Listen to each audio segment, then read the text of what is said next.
Bonjour tout le monde, j'espère que vous allez bien. Alors j'ai eu envie de proposer cette vidéo pour parler de où j'en suis aujourd'hui et partager quelques réflexions par rapport à mon chemin. Donc nous sommes tranquillement en train d'avancer vers la fin de cette année, ou plus précisément, le monde est en train de se précipiter vers la fin de cette année puisque depuis plusieurs semaines déjà les magasins sont pris d'assaut par les décorations de Noël et maintenant les chants de Noël. Mais pour ma part, je suis en train de tranquillement avancer vers la fin de cette année. Et j'ai vraiment ressenti le besoin depuis plusieurs semaines maintenant, plusieurs mois même, de m'accorder un temps de solitude et d'introspection. Et donc je chemine toujours avec l'ermite dans le tarot sur ce chemin de réflexion profonde, de questionnement profond également. Donc je réfléchis à ma vie, à ce que j'ai vécu ces dernières années, mais également ce que j'ai vécu bien au-delà, et ce que j'envisage pour l'avenir, pour 2025 dans un premier temps et également pour les années suivantes. Donc je suis vraiment dans cette énergie de profonde introspection, de questionnement très profond, que je peux même qualifier d'existentiel, qui demande de prendre du temps, qui demande de donner du temps pour nous permettre de contempler, de méditer, de réfléchir, de questionner, de faire le point pour pouvoir ensuite commencer à trouver des ébauches de réponses et euh, des pistes de compréhension également. Et ces dernières années, j'ai vécu des expériences qui m'ont ébranlé très profondément à de nombreux niveaux. Et je me suis effectivement sentie particulièrement déconnectée du monde et des autres. Et je me pose des questions sur la vie, sur ma vie, sur où j'en suis, sur comment continuer, également par rapport à mon activité. Est-ce que ça vaut la peine de continuer? Ou est-ce qu'il est temps peut-être de clore ce chapitre et de démarrer une nouvelle aventure? Donc beaucoup de questions, comme je disais, profondes, existentielles. Et au fil de mes réflexions, je suis tombée sur plusieurs pensées, je vais dire, de personnages connus qui m'ont accompagnée dans mes réflexions, qui ont aussi aiguillé certaines de mes réflexions. Et je voulais partager quelques-unes de ces pensées avec vous. Tout d'abord, j'ai croisé cette réflexion d'Albert Einstein que vous connaissez peut-être.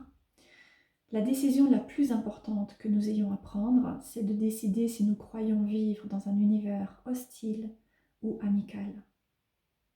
C'est une phrase qui m'a énormément touchée, qui a fait remonter beaucoup d'émotions, beaucoup de colère, beaucoup de ressentis de manière générale. Ensuite, un peu plus récemment, je suis arrivée à cette réflexion de Van Gogh, cette fois. Je ne sais pas si je suis extrêmement sensible ou si la vie est insupportable. Une autre réflexion qui m'a beaucoup secouée et qui m'a amenée aussi à beaucoup écrire dans mon journal. Et ensuite, la semaine dernière, j'ai trouvé un extrait d'un journal de Virginia Woolf que j'ai noté dans mon propre journal et que je vais vous lire. Il y a une sorte de tristesse qui vient de trop savoir, de voir le monde tel qu'il est réellement. Il s'agit de cette tristesse qui vient de la compréhension que la vie n'est pas une grande aventure, mais plutôt une série de petits moments. Que l'amour n'est pas un conte de fées, mais une émotion qui est fragile, insaisissable. Que le bonheur n'est pas un état permanent, mais plutôt un aperçu, assez rare, de quelque chose à quoi nous ne pouvons jamais vraiment nous accrocher. Et dans cette compréhension, il y a une profonde solitude. Le sentiment d'être coupé du monde, coupé des autres et coupé de soi-même. Donc voilà, un autre extrait sur lequel j'ai médité, contemplé. Et donc ces différentes réflexions m'ont accompagnée, comme je disais. Et dans un premier temps, j'ai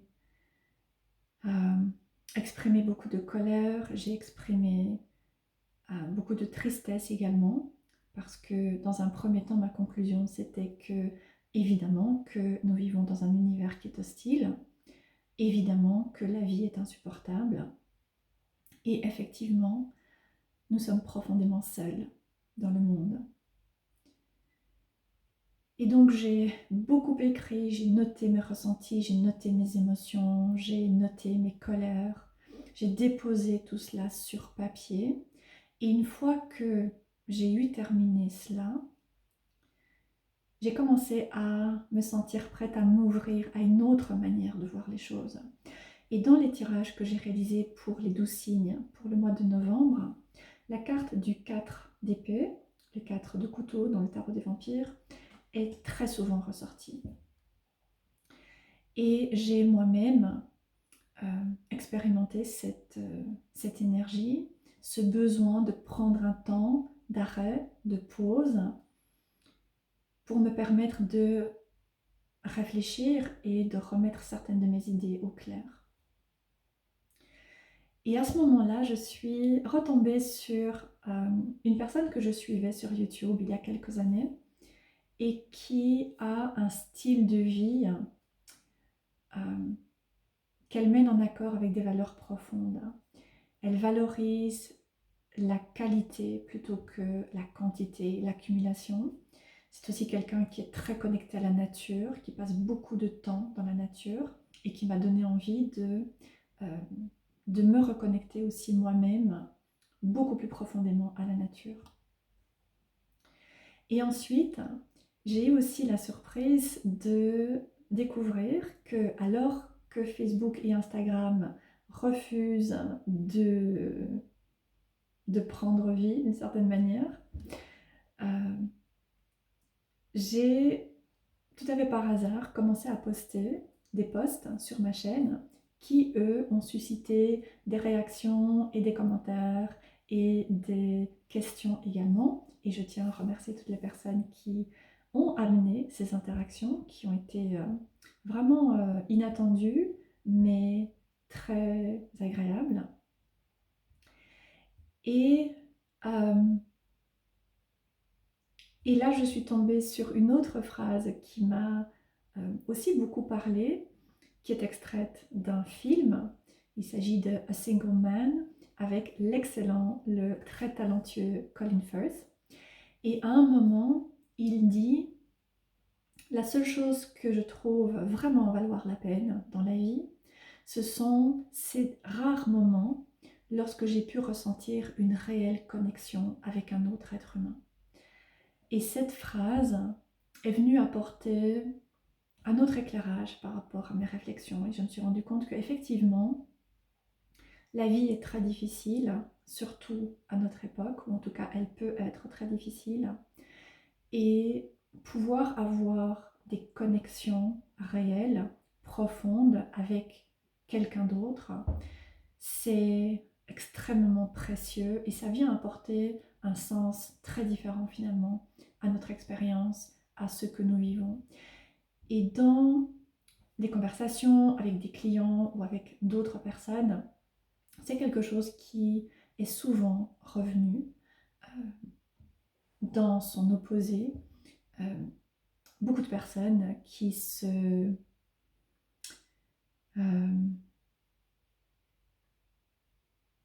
qui déplorent en fait le fait de se sentir seul et de ne plus avoir de contact authentique, de ne plus avoir de connexion réelle et profonde, parce que le monde aujourd'hui va mal et la plupart des personnes sont très égocentriques, très centrées sur elles-mêmes, très égoïstes aussi.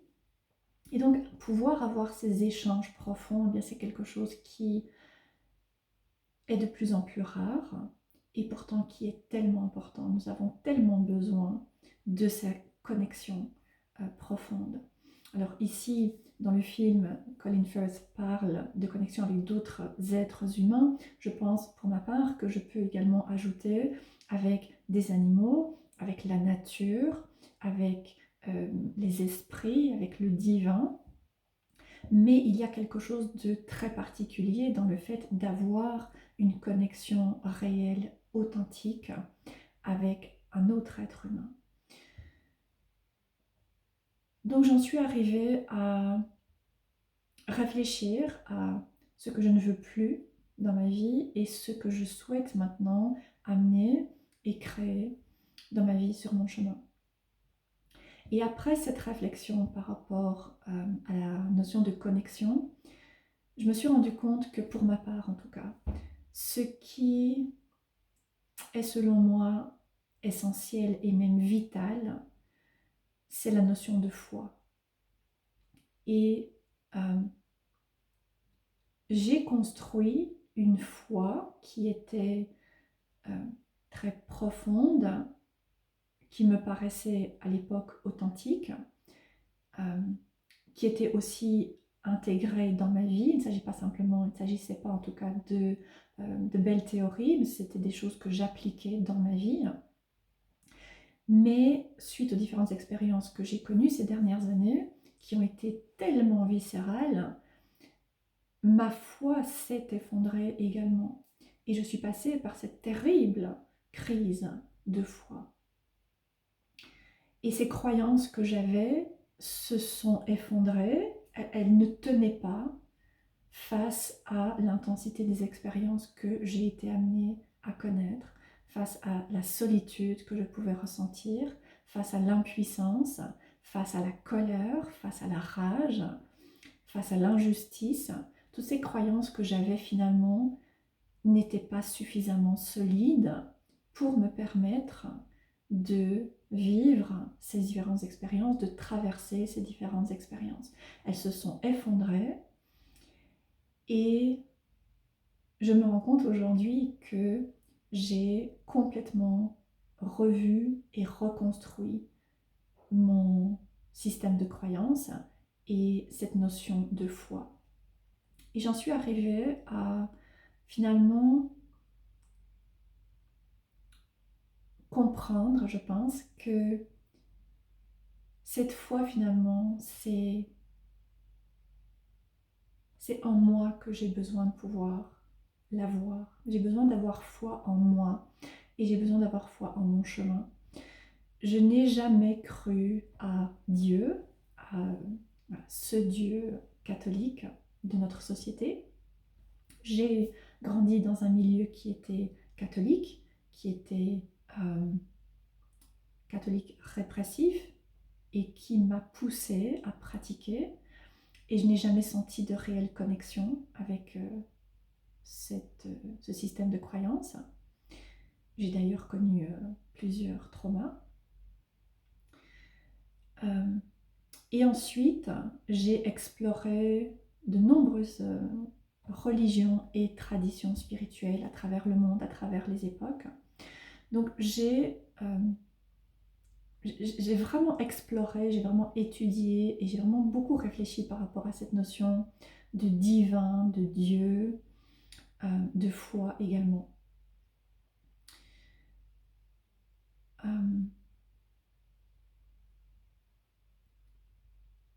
Mais voilà, comme je disais, je n'ai jamais vraiment cru en un Dieu.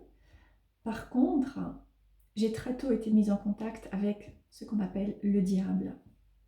Donc j'ai grandi dans ce milieu qui était très catholique, dans lequel, étonnamment, on parlait beaucoup plus du diable que du Dieu, ou que de Dieu. Et j'ai moi-même, personnellement, spontanément, peut-être intuitivement, eu cette connexion avec cet archétype du diable que j'ai ensuite exploré tout au long de ma pratique et de manière très intense ces dernières années. Et cette exploration de l'archétype du diable m'a permis d'acquérir une compréhension vraiment autre de la foi, de moi, de mon chemin également. Ça m'a permis de pouvoir avoir et ressentir cette connexion que je n'avais jamais ressentie avec Dieu. Et je n'ai jamais non plus cru aux anges, ça n'est vraiment pas quelque chose qui m'a parlé.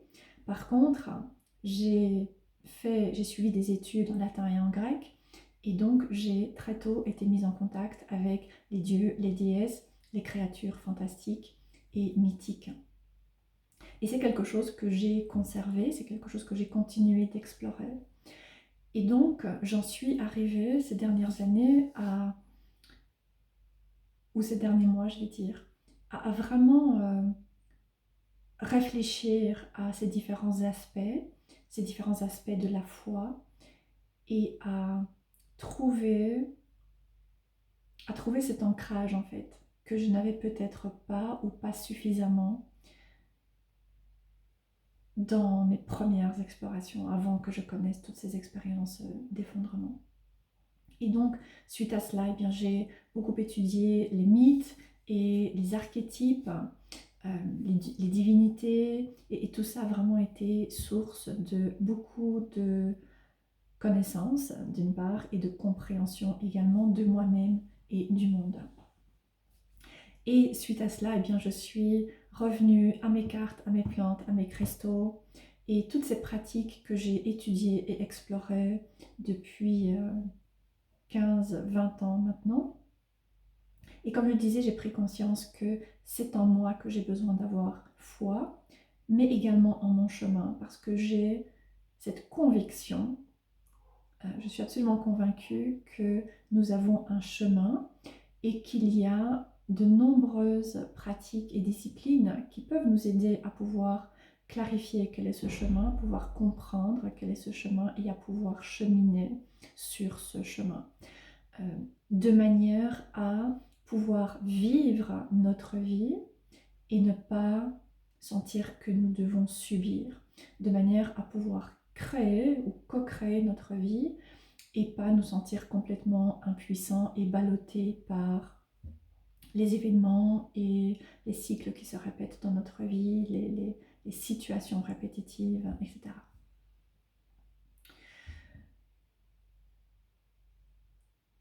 Et dans ce retour, finalement, dans cette période de reconstruction de ma foi, j'ai retrouvé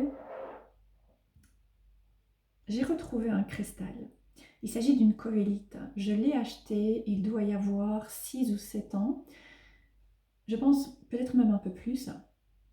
Je l'ai acheté, ou il m'a trouvé, je pense, au même moment que j'ai trouvé le tarot des vampires et l'oracle d'Isis, qui sont des piliers fondamentaux dans ma pratique, qui l'étaient dans le passé et qui le sont encore aujourd'hui.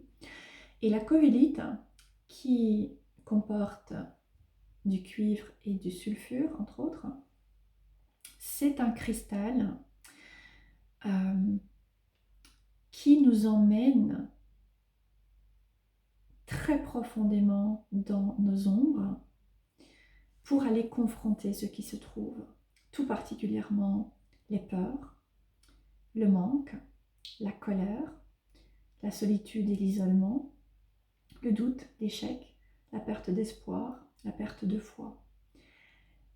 Et lorsque j'ai retrouvé cette covélite, il y a quelques semaines, j'ai ressenti cette admiration que j'avais pu ressentir au début de mon chemin par rapport à ce qu'on appelle les synchronicités. Parce que j'ai acheté ce cristal donc il y a environ 10 ans. J'ai cheminé avec lui, je l'ai d'ailleurs couplé avec le tarot des vampires. Je trouve qu'ils ont une énergie qui ensemble est phénoménale. Et un peu après avoir acquis ce cristal, eh bien je suis passée par toutes ces expériences que le cristal vient symboliser. Donc voilà, c'est un exemple du fait que pour moi, nous avons un chemin, et il y a quelque chose, il y a un chemin en fait que nous suivons. Notre vie n'est pas chaotique, elle n'est pas aléatoire. Il y a un sens, il y a une raison à ce que nous vivons. Donc j'ai beaucoup travaillé avec cette coélite. Comme je disais, j'ai aussi beaucoup travaillé avec le tarot des vampires qui m'a aidé à pouvoir réexplorer ma spiritualité, me questionner par rapport à ma spiritualité, travailler notamment avec mon cher ami le diable et commencer à récupérer mon pouvoir en confrontant mes peurs et en mettant fin à, ou en tout cas en commençant à conscientiser et à travailler certains schémas d'intrusion et de vampirisme qui remontent en fait à ma petite enfance. Et ensuite Isis m'a également guidée sur ce chemin et dans ces différentes expériences que j'ai rencontrées.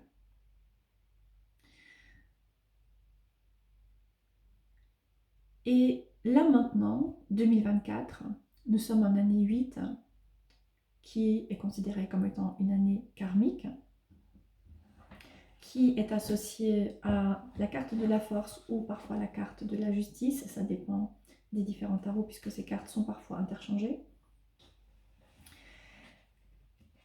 Donc nous sommes en année 8,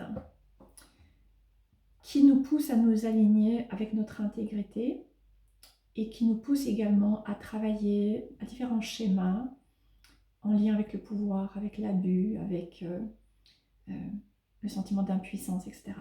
Et je voudrais lire les réflexions qui sont proposées pour la carte de la force dans le tarot Mariel. Alors, la première phrase qui est proposée, c'est « Je me tourne vers moi-même ». La femme dans la carte de la force crée sa propre âme, le lion, pour la changer en or.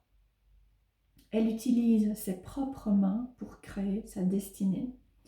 La différence entre 11 et 1, puisque dans le tarot Mariel, la carte de la force est numérotée 11. Donc la différence entre le 11, la force, et le 1, le magicien, est que le 1 est innocent alors que le 11 est expérimenté. On ne naît pas simplement dans le monde, mais nous avons une part à jouer dans la création de la réalité de cette vie à travers des choix et des actions dans cette matrice du chaos sur la Terre. La force se trouve en travaillant notre âme, en travaillant le pouvoir de notre âme, en faisant ce qui est juste. Et ce qui est juste est la connaissance qui ne peut venir que de soi-même. Ce qui est juste, uniquement vous pouvez le savoir. Accepter la responsabilité est plus facile si vous faites toujours ce qui est juste. De cette manière, vous pourrez caresser la gueule dangereuse du lion. Savoir ce qui est juste vient du fait de connaître sa propre âme et de faire confiance en sa grandeur. Numérologiquement, le 11 est associé au 1. Il nous amène à retourner vers le commencement, le début du cercle, sauf que cette fois, nous avons la connaissance de nous-mêmes et du monde qui nous entoure. Donc c'est une suggestion d'interprétation de la carte de la force qui m'a beaucoup parlé. notamment du fait qu'elle est associée dans ce tarot de Marielle au nombre 11. Il se trouve que mon chemin de vie est 11. Je suis en ce moment en année 11. Nous sommes en novembre en mois 11. Donc voilà, il y a cette intensité absolument phénoménale que je ressens. Et ce message m'a beaucoup parlé. Alors, la communauté New Age fait beaucoup de foin par rapport au 11, 11, etc., qu'elle associe généralement à la notion d'éveil, comme si c'était facile, comme s'il suffisait de « Ah, je m'éveille ». Alors que le 11, c'est un chemin pour l'avoir moi-même, pour le vivre moi-même, c'est un chemin qui est extrêmement difficile, qui nous demande de pouvoir prendre notre responsabilité dans ce que nous vivons, qui nous demande de nous aligner en intégrité avec nos valeurs, qui nous demande de confronter la notion de pouvoir, la notion de pouvoir que nous avons dans notre propre vie, mais également dans la vie des autres. Et les mots-clés qui sont associés pour cette carte sont entre autres la force, le courage, la bravoure, la force de ses convictions, la grandeur, la responsabilité pour sa vie et pour ses actions, être la source de la force et la souveraineté. Donc voilà, des thèmes auxquels je travaille depuis quelque temps, auxquels je réfléchis beaucoup, sur lesquels je médite énormément en cette période. Et donc, là maintenant, eh bien, j'en arrive à cette compréhension beaucoup plus large de tout ce que j'ai vécu, de ce que cela m'a apporté, de ce à quoi ça a servi d'une certaine manière, ou ce que j'ai pu en faire. Il y a eu beaucoup de compréhension, il y a eu beaucoup de découvertes, il y a eu beaucoup de réflexion également par rapport à ma propre vie, par rapport à ma famille, ma généalogie, par rapport aux ancêtres, par rapport aux traditions, par rapport aux croyances. Et ensuite, il y a eu beaucoup de guérison de ma propre vie et dans, encore une fois, ma famille, ma généalogie.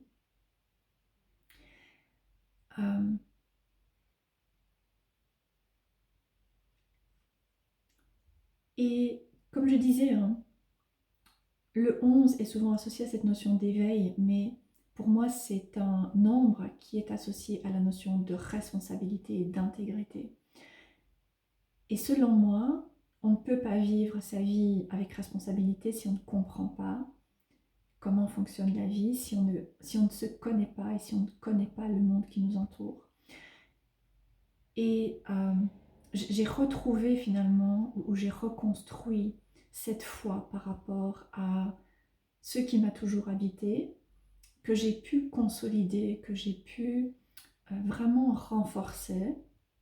En fait, ce que j'ai fait ces dernières années, c'est le travail de la tour, en fait. J'ai été amenée à faire cette expérience d'un effondrement de nombreuses choses dans ma vie, qui a amené à son tour un effondrement de ma foi, pour pouvoir aller réparer et consolider les fondations, pour reconstruire quelque chose de beaucoup plus fort, de beaucoup plus stable, quelque chose qui est également beaucoup plus incarné, qui me parle davantage et qui me soutient davantage. Et le tarot est selon moi une source qui est insoupçonnée de connaissance, de sagesse, de compréhension de soi et du monde. Certains oracles aussi d'une certaine manière. Et ensuite, l'astrologie, au-delà de l'astrologie de comptoir, les béliers sont têtus et les cancers sont sensibles. Voilà, l'astrologie, la numérologie, l'alchimie, les anciennes traditions, les pratiques magiques également sont des sources de tellement de connaissances, de compréhension ou de clés de compréhension et de compréhension de soi, de compréhension de la vie, de compréhension du monde, de compréhension de la notion de pouvoir et de la responsabilité que nous avons dans notre propre vie. Et pourtant, toutes ces disciplines plus ésotériques, plus alternatives, sont au mieux mal comprises, mal comprises, au pire ridiculisées, tournées en ridicule depuis des centaines d'années, depuis des siècles, des millénaires même. Et aujourd'hui, elles sont souvent pratiquées par des personnes qui ont peu de connaissances, qui ont peu d'éthique et qui ne valorisent pas en fait ces différentes disciplines qui sont sursimplifiées, qui sont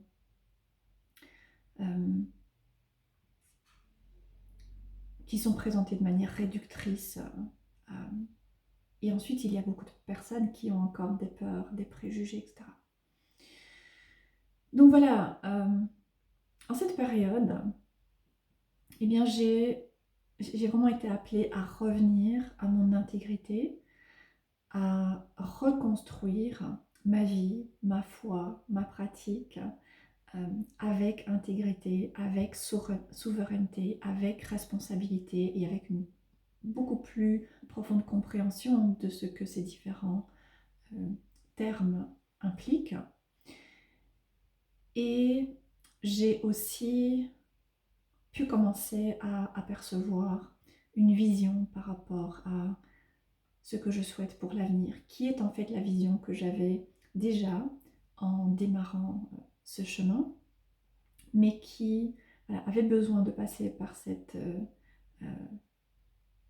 étape de la tour pour pouvoir être consolidée elle aussi. Et donc je voudrais en profiter pour partager quelques mots justement par rapport à mon activité, par rapport à ma vision, en tout cas pour 2025, parce que j'ai pu, comme je disais, parler avec plusieurs personnes et j'ai notamment pu échanger avec certaines personnes qui m'ont dit « Ah, mais tu fais plus en fait que simplement le tarot ». Et effectivement, je fais bien plus que lire le tarot. J'ai créé cette année The Witch's Path, qui est extrêmement symbolique pour moi et qui représente finalement cette vision que j'ai eue dès le départ et que j'ai aujourd'hui encore plus clairement par rapport à ce que je peux apporter comme contribution. Ma vision a toujours été de remettre la sorcière dans la lumière. Simplement, aujourd'hui, j'ai une compréhension beaucoup plus profonde de ce que ce terme de sorcière englobe et également de l'énormité de la tâche, de voilà, là où il est nécessaire de venir remettre de la lumière, de pouvoir ramener toutes ces parts rejetées, oubliées de la sorcière en lumière. Donc je ne me considère pas comme tarologue ou comme cartomancienne, je me considère comme sorcière et comme prêtresse, ce qui signifie que le tarot est en fait un de mes outils. Il y en a bien d'autres que j'utilise. Je travaille avec le tarot, je travaille avec les oracles, je travaille avec les plantes, je travaille avec les cristaux, je travaille également avec l'énergétique. Je travaille avec différentes pratiques ésotériques, l'astrologie, la numérologie, l'alchimie, et ensuite les anciennes traditions, les traditions spirituelles, les traditions magiques également. Tout ça, toutes ces pratiques et disciplines qui existent, encore une fois, depuis des millénaires et qui, depuis des millénaires, nous aident à pouvoir nous comprendre ce monde et nous aider non seulement à survivre dans ce monde, mais également pouvoir nous épanouir. Et lorsque j'ai débuté mon activité professionnelle qui était basée sur les cartes de manière assez prédominante, je me suis très rapidement rendu compte, personnellement, mais également avec les personnes qui me consultaient que je me heurtais finalement à une sorte de mur, parce que il y avait d'une part le fait de pouvoir connaître, savoir ce qui se passe et ce qui va se passer, mais ensuite il y avait également la question de comment je fais pour trouver mon chemin, pour libérer des schémas, libérer des blocages, pour guérir des blessures, etc. Et c'est de cette manière que j'en suis arrivée à explorer de nombreuses autres disciplines, comme, voilà, encore une fois, hein, les plantes, les cristaux, qui sont pour moi des outils extrêmement puissants, mais également l'astrologie, la numérologie, certaines pratiques comme la sophrologie, comme l'EFT, et ensuite plusieurs traditions ésotériques, alchimiques, kabbale, magiques, chamaniques. J'ai aussi exploré plus récemment le houdou par exemple, qui m'ont permis de vraiment pouvoir acquérir une compréhension assez, assez conséquente du monde, des humains, de la nature, des animaux et de ces grandes questions que je me suis posées ces derniers temps et que l'humain se pose depuis aussi la nuit des temps. Et ensuite, j'ai étudié les traumas puisque j'ai moi-même été confrontée à de nombreux et profonds traumas depuis mon enfance. Il y a une longue série de traumas et qui font également écho dans ma généalogie. Donc voilà, j'ai étudié les traumas, j'ai étudié ces différents aspects, les mécanismes du trauma et ensuite les processus de guérison, avec également un angle plus spirituel. Donc voilà, pour donner un peu un aperçu des différentes choses qui font partie de mon bagage et que j'amène dans les consultations en fonction des personnes et en fonction des demandes. J'ai également commencé à préparer un programme pour l'année 2025. Alors je continuerai évidemment à proposer des guidances et il y a quelques mois j'ai créé une sélection assez vaste de différentes guidances pour aborder différents thèmes. Et ces guidances se veulent surtout une source d'inspiration, parce que j'ai souvent des personnes qui me consultent, qui pour la grande majorité veulent savoir ce qui va se passer sur le plan professionnel et sur le plan relationnel, alors qu'il y a tellement plus que l'on peut aborder avec les cartes. Donc les différentes guidances que je propose sont des inspirations, des exemples de ce qui peut être abordé avec les cartes.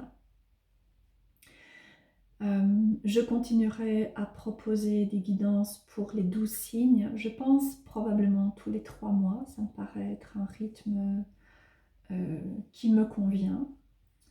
Donc voilà, tous les 3 mois je pense que je proposerai une guidance pour les 12 signes sur ma chaîne. Ensuite, je propose également des ateliers, des formations sur les cartes. Je propose des cercles de célébration des pleines lunes en ligne et chez moi. Et suite à quelques demandes, j'ai l'intention de reproposer certaines formations que j'ai déjà données dans le passé qui seront remaniées, comme par exemple une introduction au tarot pour nous permettre de découvrir ou asseoir les bases du tarot, explorer la structure, explorer les majeurs, explorer les mineurs, les éléments, pratiquer certains tirages. Donc je pense débuter cette formation entre février ou mars et la proposer sur 6 mois. Je proposerai également une formation sur les cartes oracles en été 2025, donc vers juillet-août, et une formation en astrologie, une introduction à l'astrologie qui commencera avec le début de l'année zodiacale, donc au mois de mars 2025. Donc je ne suis pas astrologue, j'ai étudié et j'enseigne l'astrologie selon le point de vue des planètes, des archétypes, des divinités, des animaux guides et de certaines créatures. Voilà, c'est une approche qui est à la fois pratique, concrète, mais également liées au domaine spirituel. Et je proposerai une formation en numérologie à partir du mois d'octobre 2025, une initiation qui durera 6 mois. Voilà, donc dans un premier temps, voilà ce que j'ai préparé. Tout ceci sera indiqué sur mon site probablement pour la mi-décembre au plus tard.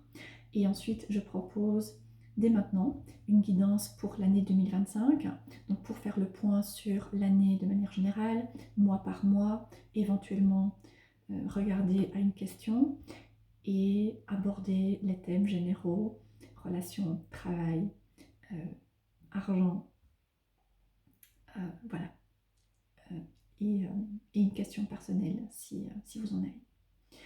Voilà, ce sont les différentes choses que j'avais envie de partager avec vous aujourd'hui. Je pense que je vais petit à petit pouvoir commencer à sortir de cette énergie de l'ermite dans laquelle j'ai vraiment passé beaucoup de temps.